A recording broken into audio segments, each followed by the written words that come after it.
Yes, Grandma, we're leaving now. They are being so mean to her.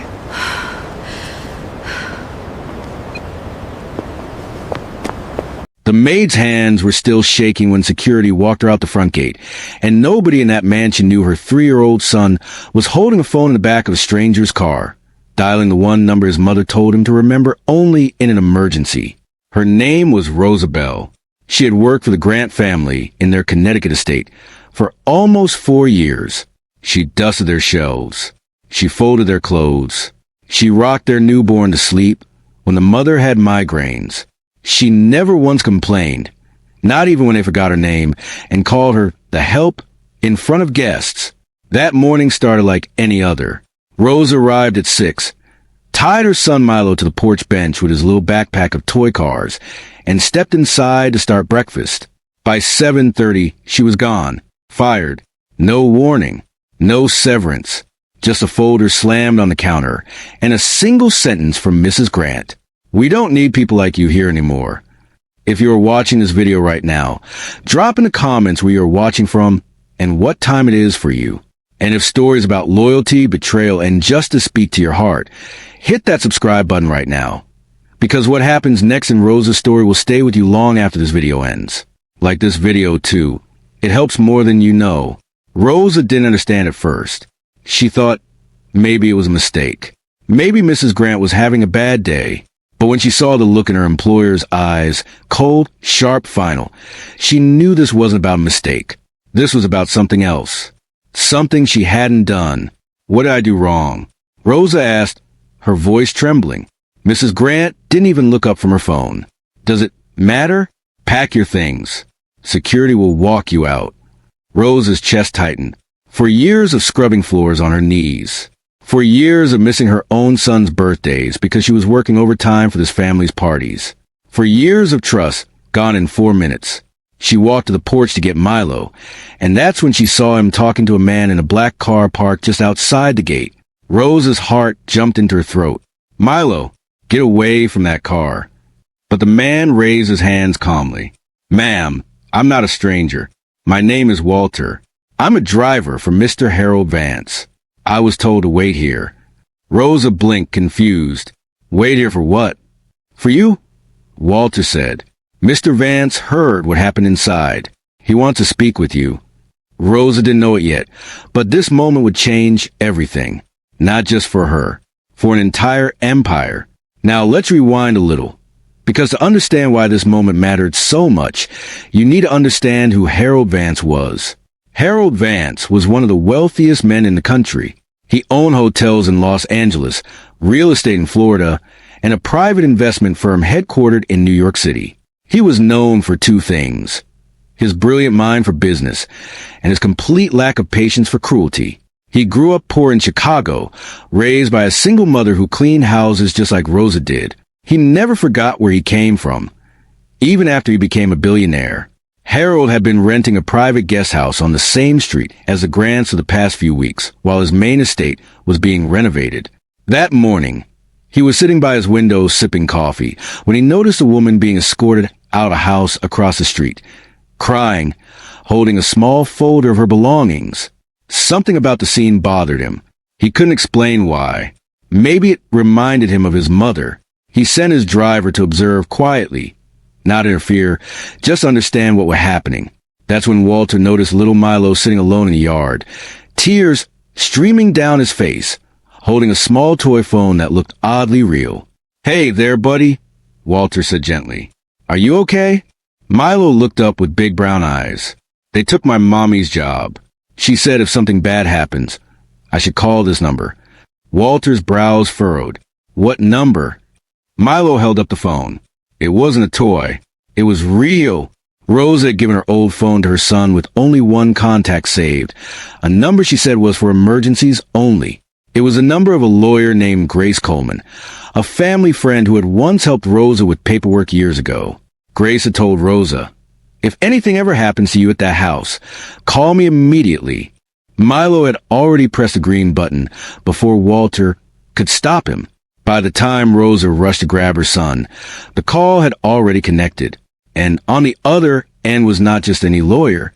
Grace Coleman had once worked as legal counsel for Harold Vance's company years earlier. Small world? Maybe. Or maybe some things are meant to collide. Grace answered, hearing static, then a small child's voice. Milo, is that you, baby? What's wrong? Milo, sniffling, said the only thing he understood. The lady said Mommy is bad. They took her away. Grace's heart sank. She knew Rosa's voice, her spirit, her integrity. Rosa was not a bad person. Something was wrong. Grace immediately called Rosa's phone. It rang 3 times before Rosa answered, still shaking from the shock of losing her job. Rosa, honey, what happened? Rosa broke down in tears. They fired me, Grace. They said I stole something. I didn't. I would never. That single sentence hit Grace like a lightning bolt. Stolen. Something was stolen. And suddenly, the fired-made label started sounding less like truth and more like a cover-up. Meanwhile, across the street, Harold Vance stepped out of his guest house, walked toward Walter's car, and knelt beside little Milo. Hey, champ, he said softly. You did something very brave today. Milo looked up at him, eyes red from crying. Is my mommy going to be okay? Harold's jaw tightened. He looked toward the Grant estate, then back at Rosa, who was now hugging her son tightly, embarrassed that a billionaire was witnessing her lowest moment. Sir, I'm sorry. We didn't mean to disturb you, Rosa said quickly, wiping her tears. Harold shook his head. You didn't disturb anything. But I did hear what happened.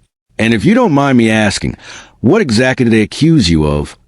Rosa hesitated. Speaking against the Grants felt dangerous. They were powerful, connected, feared in social circles. But something about Harold's calm eyes made her feel safe enough to speak. They said a bracelet went missing. A diamond one. Mrs. Grant said she saw it in my bag before I left for lunch yesterday. Harold's eyes narrowed slightly. Did anyone search your bag? Rosa shook her head. No, sir. They just believed her because she's rich. And I'm just a maid. Silence fell between them. The weight of those words settled deep, not because they were dramatic, but because they were painfully true. In many homes across this country, the word of the wealthy is treated as gospel, while the voice of the working class is dismissed like background noise. Harold clenched his fist. Nobody deserves to be treated like they don't matter. He turned to Walter. Get Grace Coleman on the phone. Now. Little did Harold know, Grace was already trying to reach Rosa at that very moment. When the two calls connected, laughter almost escaped Rosa's lips despite her tears. Fate had already stitched them together before either of them realized it. Grace explained everything to Harold over speakerphone. She was Rosa's family friend and former legal advisor, and she believed Rosa completely. Harold listened carefully, processing every detail. Then he said something that made Rosa's heart skip. I want to help you get your name cleared. Not because I feel sorry for you, but because what happened to you is wrong, and I have the power to make it right. Rosa stared at him, stunned.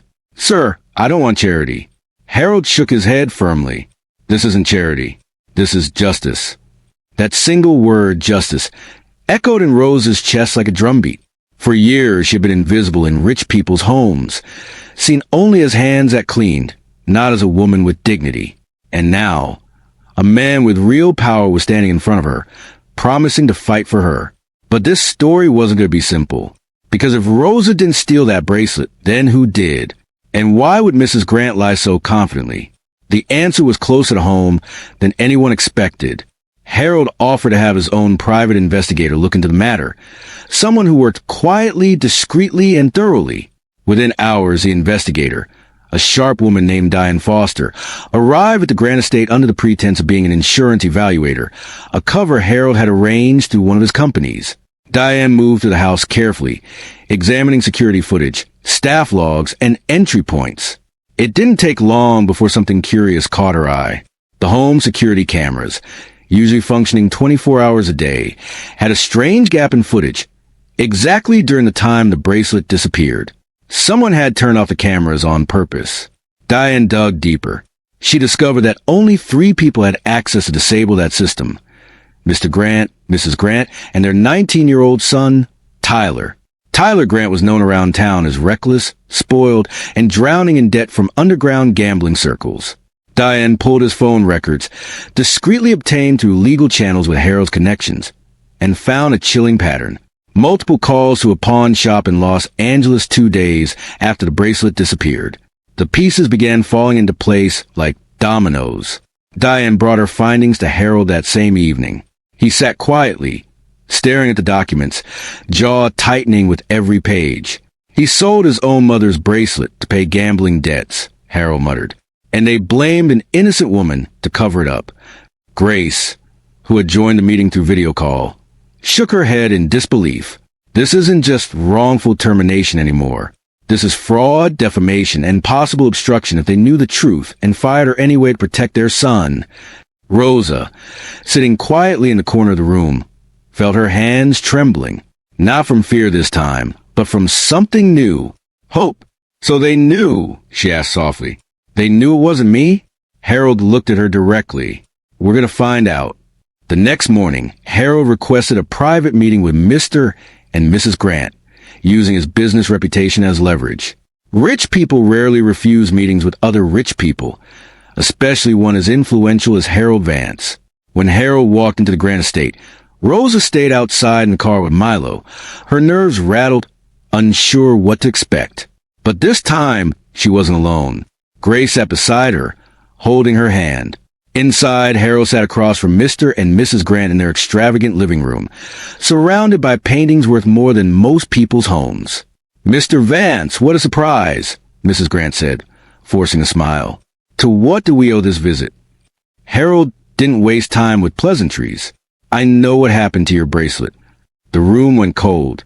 Mr. Grant shifted uncomfortably in his seat. I'm not sure what you're referring to, Mrs. Grant said, her voice tightening. Harold placed a folder on the table, sliding it toward them. Inside were printed security logs, timestamps of the disabled cameras, and pawn shop records with Tyler's signature. Mrs. Grant's face went pale. Mr. Grant grabbed the folder, flipping through the pages with shaking hands. Where did you get this? He demanded. That's not important, Harold said calmly. What's important is that an innocent woman lost her job, her reputation, and nearly her dignity because you chose to protect your son instead of telling the truth. Mrs. Grant's eyes welled up, but not with guilt, with anger. You don't understand what it's like to have a child make mistakes.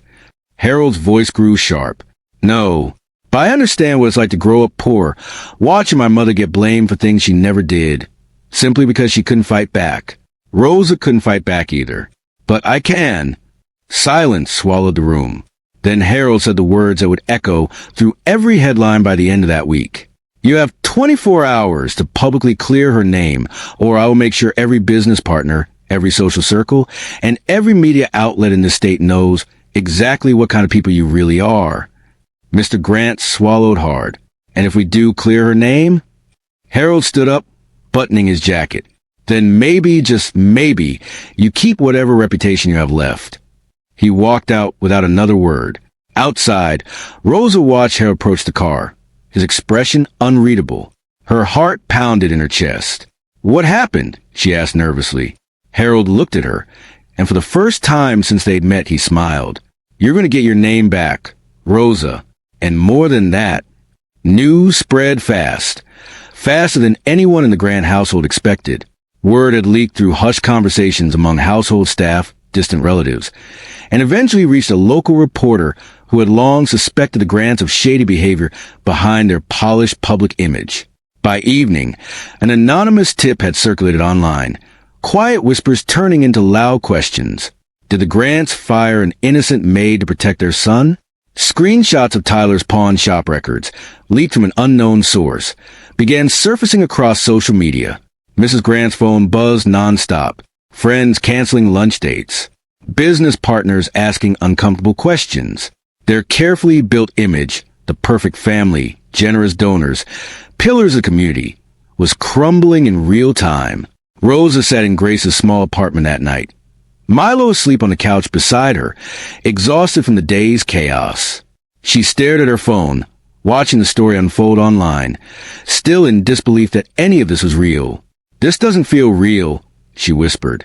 Grace sat beside her, wrapping a blanket around Milo's shoulders. Sometimes the universe puts the right people in the right place at the right time. Rose's eyes glistened. I almost gave up today, Grace. I thought no one would believe me. But someone did, Grace said softly. Your son believed you enough to make that call. Rosa looked over at Milo, sleeping peacefully, completely unaware that his small hands had just changed his mother's entire future. Meanwhile, across town, Harold Vance sat in his office, staring out over the city lights, thinking about his mother. She passed away years ago, never getting the chance to see her son become one of the most powerful men in the country. She spent most of her life being underestimated, overworked, and underpaid, just like Rosa. Harold made a quiet vow that night. Rosa's story would not end in silence. The next morning, the Grants held a hurried press conference, their lawyer standing beside them, faces tight with tension. Cameras flashed as Mr. Grant read from a prepared statement. After further investigation, we discovered that the accusations against our former housekeeper, Rosa Bell, were incorrect. We deeply regret the harm this caused her and her family. We are taking full responsibility and will be making things right. The words felt hollow, forced, rehearsed. But it didn't matter. The truth was out, and there was no taking it back. Reporters shouted questions. Was your son involved? Did you know the truth before firing her? Mr. Grant's lawyer quickly ushered him away without answering, but the damage was already done. Public opinion had shifted entirely. Comment sections filled with outrage. Businesses associated with the Grants distanced themselves overnight. Rosa watched the press conference from her small television, feeling a strange mixture of relief and heartbreak. Relief because her name was finally clear. Heartbreak because it took a billionaire's intervention for anyone to believe her word over a rich woman's lie. Later that day, Harold visited Rosa personally, this time not through his driver, but walking up to her apartment door himself, something billionaires rarely do. Rosa opened the door, surprised. Mr. Vance, what are you doing here? Harold smiled gently. I came to ask you something. Rosa stepped aside, letting him in. Milo ran up excitedly. You're the man from the car. Harold knelt down, ruffling Milo's hair. That's right, buddy. And you're the bravest kid I've ever met. Rosa watched the exchange with tears in her eyes. Harold stood back up, turning to her. Rosa, I own several properties, hotels, corporate offices, private estates. I need someone I can trust to help manage staff welfare. Someone who understands what it feels like to be treated unfairly. Someone who will make sure no other worker in my company ever experiences what you went through. Rosa blinked in disbelief. You wanted to work for you? Harold shook his head. Not just work for me. Lead a department. Human Resources Director for Vance Enterprises. Full benefits, full respect, and a salary that reflects your true worth. Rosa's knees nearly buckled. She had gone from being wrongfully fired and publicly humiliated to being offered one of the most respected positions in one of the biggest companies in the country within 48 hours. Why me? She whispered. Harold's eyes softened. Because you never lost your integrity, even when the world tried to take it from you. That's exactly the kind of person I want protecting my employees. Rosa broke down crying, not from sadness this time, but pure overwhelming gratitude. Milo hugged her legs tightly, confused but happy to see his mother smiling again. But the story wasn't over yet, because while Rosa's redemption was unfolding beautifully, the Grants were about to face consequences far greater than public embarrassment. Tyler Grant, faced with mounting evidence and pressure from his own parents, finally confessed, not just to stealing the bracelet, but to years of hidden debts, secret gambling circles, and even forging signatures on family documents to withdraw money without his parents' knowledge. The confession broke something in Mr. Grant. Years of denial collapsed under the weight of truth. He filed for a formal investigation into his own son's finances, hoping to salvage what remained of the family's reputation. Mrs. Grant, humiliated beyond words, resigned from every charity board she once proudly led. Doors at once opened for her slammed shut overnight. Rosa, watching this unfold from a distance, felt no satisfaction in their downfall. She wasn't the type to celebrate someone else's pain, even those who had wronged her. I don't want revenge, she told Grace one evening. I just wanted the truth. Grace smiled warmly. and you got it. Sometimes that's enough. Weeks passed. Rosa settled into her new role at Vance Enterprises, quickly proving her worth. She implemented new policies protecting household staff and employees from wrongful termination, ensuring every worker had a fair process before being accused of anything. She became known throughout the company as fierce, fair, and deeply compassionate, someone employees trusted completely. Milo started attending a new preschool, funded through the company's employee benefits program. For the first time in years, Rosa didn't have to worry about missing his birthday or working overtime just to afford rent. One afternoon, Harold visited Rosa's office, watching her mediate a dispute between two employees with patience and fairness that reminded him deeply of his own mother. "You're a natural at this," he said, leaning against the doorway. Rosa smiled. "I just remember what it feels like to not be believed. I never want anyone else to feel that." Harold nodded quietly, admiration evident in his expression. "You know, when I saw you being escorted out that day, I almost didn't get involved. I told myself it wasn't my business." Rosa looked up curious. "What changed your mind?" Harold's eyes drifted toward the window, remembering that day vividly. "Your son, the way he held that phone so tightly, believing with everything in him that calling that number would save his mother. That kind of faith, it reminded me that sometimes the universe sends us signs, and ignoring them makes us complicit in silence." Rosa's throat tightened with emotion. "Milo doesn't even fully understand what he did." Harold smiled. "One day he will, and he'll be proud." Months later, Rosa stood on a small stage during a company event, honored for her outstanding leadership in employee welfare. Cameras flashed, employees applauded, and for the first time in her life, Rosa Bell wasn't invisible anymore. She was seen, respected, valued. Milo sat in the front row, clapping enthusiastically, unaware that he was the reason his mother's entire life had changed. As Rosa took the microphone to give a short speech, her voice trembled slightly. "A year ago, I was fired from a job I gave everything to, accused of something I never did, walked out like I meant nothing. I felt invisible. I felt like my voice didn't matter." She paused, looking toward Milo, who smiled proudly at her. "But my son believed in me, even when the world didn't. And because of one small phone call, one brave little boy, and one man who chose compassion over indifference, I stand here today, not as someone's maid, but as someone who finally has a voice." The room erupted into applause, some employees wiping tears from their eyes. Rosa continued, "To anyone out there who has ever felt unseen, unheard, or unworthy because of how much money you have or don't have, please remember this. Your value isn't determined by people who refuse to see it. Sometimes, all it takes is one person, one moment, one act of courage to change everything." As the applause continued, Harold watched in the back of the room, arms crossed, a quiet smile on his face.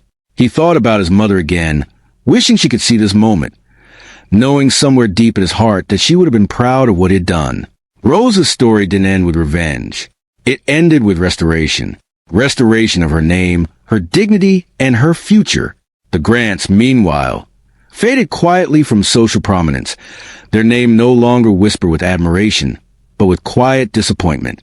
Tyler entered a rehabilitation program for gambling addiction, forced finally to confront the consequences of his actions. Rosa never wished harm upon them. She simply moved forward, building a new life filled with purpose, dignity, and love. Every night, before Milo went to sleep, Rosa would kiss his forehead and whisper the same words. "You saved us, baby. Never forget that your voice matters, no matter how small you feel." And every night, Milo would smile sleepily and say, "I just wanted you to be okay, Mommy." Sometimes, the smallest voices carry the loudest truths. Sometimes, justice doesn't come from courtrooms or lawyers alone, but from an act of pure innocent love, one confused, frightened little boy holding tightly to a phone, refusing to let his mother's pain go unheard. If this story touched your heart even a little, make sure to like this video, subscribe to this channel for more emotional stories like this one, and share it with someone who needs to be reminded that their voice matters too. Because in a world quick to judge, quick to dismiss, and quick to underestimate people simply because of what they don't have, sometimes it takes one small hand, one brave little voice, and one moment of courage to remind us all that truth always finds its way to the light.